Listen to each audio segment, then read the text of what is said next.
इस बार का दीपोत्सव अयोध्या को नई ऐतिहासिक ऊंचाइयों पर ले जा रहा है।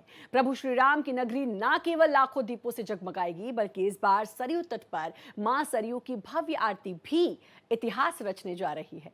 मां सरयू की गोद से भारत एक्सप्रेस के यूपी एडिटर पवन सेंगर की इस खास कवरेज को देखिए। अयोध्या जी, प्रभु श्री राम की नगरी। जी हाँ, जहां हर दीप में बसता है विश्वास, हर रोशनी में झलकता है संस्कार। हम इस समय मौजूद हैं, यानी भारत एक्सप्रेस की पूरी टीम मौजूद है सरयू जी में। मां सरयू जी के गोद में हम लोग हैं। हमारे साथ बहुत सारे गणमान्य लोग हैं। आप सामने देख सकते हैं कि सरयू जी की गोद में इस समय जिस नाव पे हम सवार हैं, उस नाव में भगवान राम और माता सीता सामने साक्षात बैठे हैं। हमारे दाहिने तरफ आप देखेंगे तो ये भगवान राम यानी रामलला जब आए थे, किस तरीके से हर्षोल्लास था, किस तरीके से गीत संगीत था, उसको किस तरीके से उस समय लोगों ने जश्न मनाया और आज कलयुग में मनाया जा रहा है, जहां पे योगी आदित्यनाथ जैसा मुख्यमंत्री जो पीठाधीश्वर है गोरक्ष पीठ का, उनके नेतृत्व में उत्तर प्रदेश सरकार चल रही है। और भव्य राम जी का खास तौर से अयोध्या में जिस पुष्पक विमान से स्वागत हुआ था, उस तरीके से तैयारी हर साल हो रही है। ये तीसरा दीपोत्सव है रामलला प्राण प्रतिष्ठा के बाद। हमारे साथ इकबाल अंसारी जी हैं। ये पहचान के मोहताज नहीं है, पूरा विश्व इनको जानता है। किस तरीके से अयोध्या में इन्होंने लगातार संघर्ष किया और आज किस तरीके से रामलला के प्राण प्रतिष्ठा के बाद स्वागत करते नजर आए। हमारे साथ मनीष दास जी हैं, जो रामायणी खास तौर से तमाम सारी चौपाइयां भगवान राम के ऊपर तमाम सारी बातें जो कंठस्थ हैं वो हमें बताएंगे, सुनाएंगे। अयोध्या को बदलते हुए कैसे इन्होंने देखा, उस पर जानकारी लेंगे। लेकिन सबसे पहले गीत संगीत के साथ शुरू करते हैं। मां सरयू के गोद में हैं। आप लोग क्या गुनगुनाना चाहेंगी, अगर शुरुआत हम आप लोगों से करना चाहें तो? जी। सरयू के तीरे अयोध्या नगरी, सरयू के तीरे अयोध्या नगरी, संग भरे जहां गागरिया, संग भरे जहां गागरिया, अवध बिहारी सावरिया, अवध बिहारी सावरिया, ले चल अपनी नागरिया, ले चल अपनी नागरिया, अवध बिहारी सावरिया, अवध बिहारी सावरिया।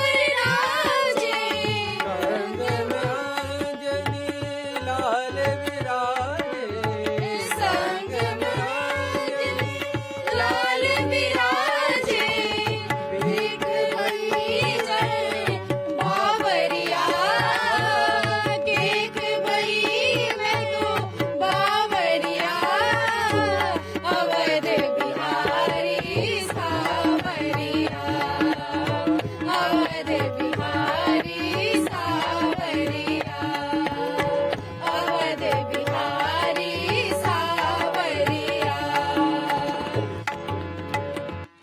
तो शुरुआत हो चुकी है। अब इस पे पहले हम चलेंगे मनीष दास जी के पास। सर, किस तरीके से इस अयोध्या को आपने बदलते हुए देखा और क्या कहेंगे इस वक्त, अगर रामायणी भाषा में आप जिसमें कंठस्थ है आपको तमाम सारी चीजें, क्या कहेंगे? जय श्री राम। अयोध्या का आज का जो वैभव है वह अद्भुत है। जब से प्रभु श्री रामचंद्र जी भव्य मंदिर में विराजमान हुए हैं और संपूर्ण अयोध्या नगरी, अगर कदाचित आप पहले आए हो, अयोध्या को देखा हो और आज की अयोध्या को देखेंगे तो आज जमीन और आसमान का अंतर अयोध्या में हो गया है। आज अयोध्या मुझे लगता है भारत की सबसे सुंदर नगरी है। कुछ राम लला के प्राण प्रतिष्ठा के बाद जो आपने फील किया, उसको चौपाई के रूप में अगर आपसे कहना चाहें कि कहें तो क्या कहेंगे? राम राज बैठे त्रैलोका, हर्षित भय गए सब शोका। पूरा राम राज्य स्थापित हो गया है। अयोध्या परिक्षेत्र में जय जयकार हो गई है। योगी जी की, मोदी जी की भी जय जयकार हो गई है। इकबाल अंसारी साहब, आपने तमाम सारी चीजों को देखा है, बहुत सारा उलटफेर देखा है, बहुत सारी राजनीति देखी है। अगर इस वक्त आप हमसे कहें कि अगर 2 शब्द अयोध्या को लेकर के कहें और इस पूरे घटनाक्रम को लेकर कहेंगे तो क्या कहेंगे आप?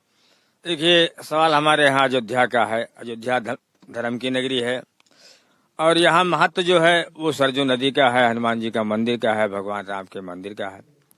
अयोध्या में भाईचारा है, हर धर्म के, हर जात के देवी देवता यहाँ विराजमान है। अयोध्या की खूबसूरती है, पहले से भी है, आज भी है। आज दीपोत्सव का दिन है, पूरी अयोध्या सजी हुई है। भगवान राम के आने के बाद में यहाँ जो है पूरी अयोध्या सजी हुई है। यहाँ कुंडों का भी महत्व है और पहले जो चीज यहाँ नहीं था, एयरपोर्ट नहीं था, एयरपोर्ट बन गया, रोड नहीं थी, रोड बन गई। अब अयोध्या में कोई कमी नहीं, ये सब भगवान राम की देन है। आप, चूंकि आपसे मैं पूछ सकता हूं, बहुत सारी राजनीति अभी भी देखने को मिलती है, उसको लेकर कैसे कहेंगे? क्योंकि विपक्ष लगातार अयोध्या को लेकर के कटाक्ष करता रहा है, लेकिन बहुत सारे लोग बचते हैं यहाँ पे आने से। देखिए, जिस जमाने में त्रेता युग रहा, आज जो है कलयुग का भी दौर चल रहा है और राम के जमाने में भी जो है राक्षस रहे, क्योंकि भगवान राम ने ही राक्षसों का सफाया किया था। तो हर दौर में हर जो है किसी न किसी का वर्चस्व रहता है।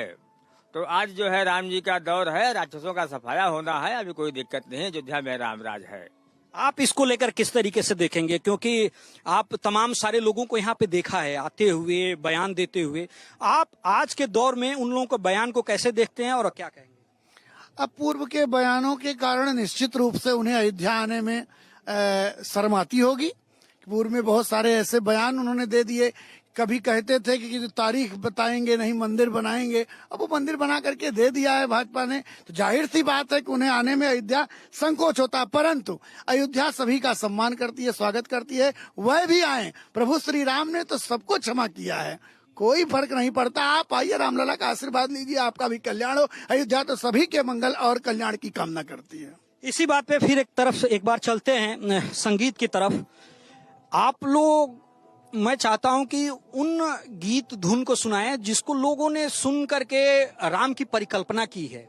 माँ सरयू किस तरीके से स्वागत करती हैं, इनके पानी को लेकर के तमाम सारी बातें एक गीत के माध्यम से लोगों ने गुनगुनाया है, गाया है। आप लोग अगर उस धुन को, उस गीत को सुनाएं तो शायद जो हमारे दर्शक हैं वो देखें और समझ सकें आज की अयोध्या को, जो त्रेता युग में सोचते थे। नगरी हो अयोध्या सी, रघुकुल सा घराना हो, चरण हो राघव के, यहाँ मेरा ठिकाना हो। चरण हो राघव के, जहाँ मेरा ठिकाना हो। नग त्याग भरत जैसी, सीता सी नारी को, लव कुश के जैसे संतान हमारा हो। लव कुश के जैसा संतान हमारी हो। सदा हो सबर जैसी, सबरी से प्यारी हो। हर कभी के जैसे निसार धारी हो। हर मत के जैसे निसार भक्ति हो। नगरी हो अयोध्या सी, रघुकुल सा घराना हो। शरण हो राघव के, जहाँ मेरा ठिकाना हो। चरण हो राघव के, जहाँ मेरा ठिकाना हो। लव कुश को लेकर के कुछ गीत आ गया था, अगर वो आप लोगों के जहन में है तो उसको आप लोग अगर सुनाएंगे। हम कथा सुनाते राम सकल गुण धाम की हम कथा सुनाते राम सकल गुण धाम की हे रामायण है पुण्य कथा श्री राम की हे रामायण है पुण्य कथा श्री राम की हम कथा सुनाते राम सकल गुण धाम की हम कथा सुनाते राम सकल गुण धाम की हे रामायण है पुण्य कथा श्री राम की हे रामायण है पुण्य कथा श्री राम की।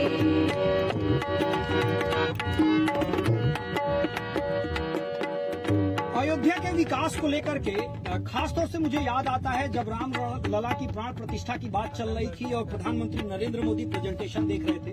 उन्होंने एक बात कही, जब प्रेजेंटेशन खत्म हुआ तो उन्होंने एक बात कही कि अयोध्या में रामलला की भव्य दिव्य मंदिर तो बन रहा है, लेकिन 100 साल बाद अगर लोग आएंगे तो उनके लिए क्या है, क्या भावनात्मक तौर पे अयोध्या के लोगों से हम जोड़ पा रहे हैं, क्या उस तरीके से विकास कर पा रहे हैं। उसके बाद अधिकारियों ने फिर उस पर मंथन किया और काम किया। मनीष जी, आपसे हम पूछना चाह रहे हैं, क्या आपको लगता है कि भव्य रामलला का मंदिर बन गया, अब राम दरबार भी स्थापित हो गया, आने वाले 25 नवंबर को ध्वजारोहण होगा जिसमें प्रधानमंत्री नरेंद्र मोदी खुद आ रहे हैं, आपको ये लग रहा है कि अयोध्या का जो विकास है वो इस तरीके से हो रहा है कि आने वाले 100-200 साल बाद भी जो लोग पैदा होंगे, चाहे वो अयोध्या में हो या अयोध्या के बाहर हो, विश्व के मानचित्र पे हो, वो अयोध्या आने के लिए उनके विचार जो होने चाहिए वो अयोध्या उस तरीके से विकसित हो रही है? निश्चित रूप से आने वाले समय में 2-4 साल के बाद आप देखेंगे अयोध्या सबसे बड़े तीर्थ के रूप में पूरे भारत में विकसित हो रही है और संपूर्ण भारत से नहीं संपूर्ण विश्व के लोग रामलला का दर्शन करने के लिए, राम मंदिर को देखने के लिए एक बार अयोध्या अवश्य आएंगे, ऐसा विश्वास मानिए। इकबाल साहब, आप किस तरीके से देख रहे हैं कि आखिर में बदलाव तो हुआ है, लेकिन किन बातों की तरफ ध्यान आप आकर्षित करना चाहेंगे कि ये भी होना चाहिए? देखिए, अयोध्या में कमी तो बहुत सी रही, जो कमियां रही सरकार ने उसको पूरा किया। जो है विकास की तरफ, विकास की गंगा बही है अयोध्या में, तो हम तो कमी किसी चीज की महसूस नहीं करते। अब ये जानते हैं कि पर्यटक यहाँ आ रहे हैं, श्रद्धालु आ रहे हैं, सबको सारी सुविधाएं हैं, सड़क भी चौड़ी है, एयरपोर्ट भी है, रेलवे स्टेशन भी है, कमी तो कुछ नहीं है। आपके ऊपर भी बहुत सारे लोग कटाक्ष करते हैं कि इकबाल अंसारी बदल गए, जो बोलना चाहिए वो नहीं बोलते हैं। देखिए, हम जो बोलना चाहते वही बोलते हैं, जो सच है। अगर हमसे कोई पूछेगा जो अयोध्या में सड़कें बनी, तो क्या हम ये थोड़ी ना कहेंगे कि सड़क नहीं बनी है। भाई, हमारे सामने सड़क 4 फुट की थी, आज हमारे यहाँ 12 फुट की है, तो हमको सच बोलने में डर नहीं लगता। लोग जरूर कहते हैं, कुछ लोग कहते हैं कि इकबाल अंसारी जो है वो आजकल सरकार की बोलते हैं। हम सरकार की जो है बोलते हैं, जो सच है वही बोलते हैं। हम इस वक्त जो है सरजू नदी में बैठे, हमें झूठ बोलने से कोई जो फायदा तो नहीं है। मैं एक सम्मान करता हूँ, सभी धर्मों का सम्मान करता हूँ। एक हमारा मुकदमा कोर्ट में रहा, कोर्ट ने डिसाइड किया, पूरे देश के मुसलमानों ने सम्मान किया, हमने भी सम्मान किया और सबको ये सलाह दिया कि अगर जो है हिंदुओं की आस्था रही, मंदिर बन गया, अब हिंदुओं मुसलमान का कोई झगड़ा नहीं होना चाहिए, इंसानियत का दौर चलना चाहिए। जैसे लोग कहते हैं कि राम राज, तो राम राज अगर आ गया है तो ये निश्चित रूप से कि राम राज होना भी चाहिए। निश्चित तौर पे हर साल दीपोत्सव पे नया कीर्तिमान देखने को मिल रहा है। खासतौर से अगर दीपों की बात करें तो हर साल गिनीज बुक में नाम दर्ज होता है और उसका कारण बिल्कुल साफ है। जिस पीठाधीश्वर यानी गोरक्षनाथ मंदिर के जो 3 पीढ़ियां हैं, वो रामलला मंदिर निर्माण को लेकर के लगातार संघर्षरत रही, हर समय सड़क पे रही और उसी गोरक्षनाथ मंदिर के जो पीठाधीश्वर हैं वो उत्तर प्रदेश के मुख्यमंत्री हैं योगी आदित्यनाथ, और प्रधानमंत्री नरेंद्र मोदी का जो विजन था उस विजन को लेकर के वो चल रहे हैं। तो निश्चित तौर पे आप कह सकते हैं कि अयोध्या में उन तमाम विकास को देखने को जो लोग बाहर से आ रहे हैं उनको मिल रहा है, जो अयोध्या वासी हैं उनको मिल रहा है। हाँ, आने वाला समय यानी 1-2 साल जरूर वक्त लगेगा, जैसा कि मनीष दास जी बता रहे थे कि किस तरीके से उसका विकास होगा, और आने वाले समय में विश्व पटल पे अयोध्या जो है एक अलग धर्म संगम स्थली के रूप में सामने दिखाई देगा। अभी भी बहुत सारे, जो अगर जनसंख्या के हिसाब से आप देखेंगे तो अयोध्या इस समय सबसे ज्यादा यहाँ पे श्रद्धालु दर्शन करने रामलला के, पर्यटन के तौर पे विदेशी पर्यटक तमाम सारे लोग आ रहे हैं। तो मनीष दास जी, अगर आपसे हम ये कहें कि भगवान राम जो चाहते थे, जो उनके समय में बोला जाता था, अगर योगी आदित्यनाथ के लिए जो लगातार अयोध्या कम से कम नहीं तो सरकार बनने के बाद से 2017 से लगातार अयोध्या के दौरे पे हैं, तो कुछ आपसे मैं सुनना चाहता हूं। जो यहाँ पे बातचीत चलती है लोगों के बीच में, आम लोग बात करते हैं, साधु संत बात करते हैं, तो कैसे यहाँ पे बात होती है सरकार के कामकाज को लेकर के और खासतौर से योगी आदित्यनाथ को लेकर के? देखिए, सरकार का जो कामकाज है वो तो पूरी दुनिया देख रही है। पूरे विश्व में जो है सरकार के कामकाज का डंका बज रहा है। इसमें कोई समस्या नहीं है, सबको स्वीकार करना पड़ेगा, चाहे वो सत्ता पक्ष हो चाहे वो विपक्ष हो। सबने देखा है कि देश कैसे चल रहा है और देश आज किस स्थिति में पहुंच गया है। आज हम विश्व की तीसरी सबसे बड़ी इकोनॉमी बनने के कगार पर खड़े हैं। तो निश्चित रूप से इस सरकार में देश ने अपने ग्रोथ को प्राप्त किया है। और राम मंदिर और अयोध्या जो पिछले 30 वर्षों से लगातार निरंतर एक राजनीति का केंद्र बना हुआ था, उसको तीर्थ के केंद्र में बदल दिया योगी जी ने और मोदी जी ने। तो निश्चित रूप से एक बड़ी समस्या का समाधान देश के हो चुका है। अब राष्ट्र आगे बढ़ रहा है और निरंतर आगे बढ़ता रहेगा। निश्चित तौर पे बढ़ना भी चाहिए। और जिस राम राज्य की परिकल्पना है खासतौर से कानून व्यवस्था के नाम पे, क्योंकि यहाँ पे उत्तर प्रदेश में सरकार जो है वो कानून व्यवस्था के नाम पे जाया करती थी। 37 साल बाद भारतीय जनता पार्टी ने रिपीट किया कानून व्यवस्था के नाम पे, योगी आदित्यनाथ के नाम पे, और योगी आदित्यनाथ ने वो करके दिखाया। खासतौर से हमारे साथ यहाँ पे बहन बैठी हैं, ये लोग जानती हैं। ये लोग, इन्हों से गीत गाने से पहले मैं इन्हों से ये जरूर पूछूंगा कि जो बच्चियां स्कूल से निकलती थी, तमाम सारे लोग रास्ते में मिलते थे पूर्व से लेकर के पश्चिम तक, आज उस सिचुएशन, क्योंकि योगी जी कहते हैं कि अगर बहन बेटियों को छेड़ा तो अगले चौराहे पे यमराज मिलेगा आपको, उससे कोई बचा नहीं सकता आपको। चाहे वो इस बात को यूपी या देश में जहां भी जाते हैं वो साफ तौर पे कहते हैं। और बहुत सारे लोगों ने कहा कि ये गलत है, लेकिन उन्होंने कहा कि गलत नहीं है, जो जिस भाषा में समझेगा उस भाषा में समझाएंगे।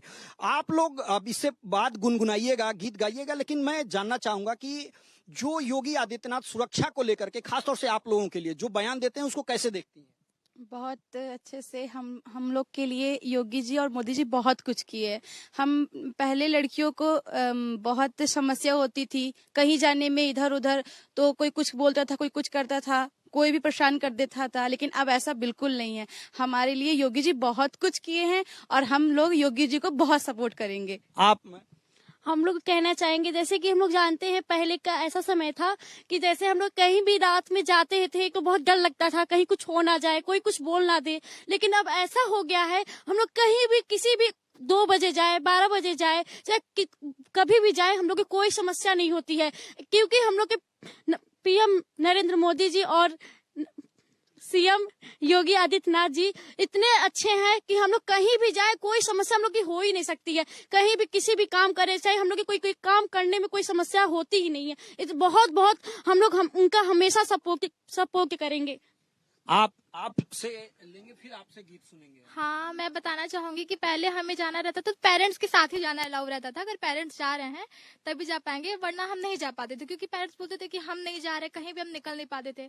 उन्होंने हमारे लिए इलेक्ट्रॉनिक बस की सुविधा की है, जिससे हम सभी कॉलेज जाते हैं। बहुत ही नहीं, पहले तो रिक्शे वाले लोग मन चाहे किराया लेते थे हम लोग से, ऊपर से ले जाते थे, इधर से उधर ले जाते थे, बट अब सीधे हम लोग जाते हैं। और मैं कहना चाहूंगी कि जब तक योगी जी मोदी जी हैं तभी अयोध्या का विकास संभव है, वरना अयोध्या का विकास कभी भी संभव नहीं है। निश्चित तौर पे सामने भगवान श्री राम और माता सीता बैठी हुई हैं, और आप जब उनके चरित्र, उनके उस त्रेता युग और तमाम सारे समय की बातों को आप जब सोचेंगे, समझेंगे, जो आपने देख करके आगे अपना जीवन यापन शुरू किया, वो अगर वो फील वो आपके अंदर आ रहा है, और खासतौर से इन बच्चियों को कि हम सुरक्षित हैं, तो ये शायद सबसे बड़ी उपलब्धि होगी। क्योंकि बच्चियों को लेकर के तमाम सारी बातें, बाहर निकलना, अगर कोई कुछ बोल देता है तो कितना ऑकवर्ड और किस तरीके का सिचुएशन उनके अंदर होता होगा, आप सब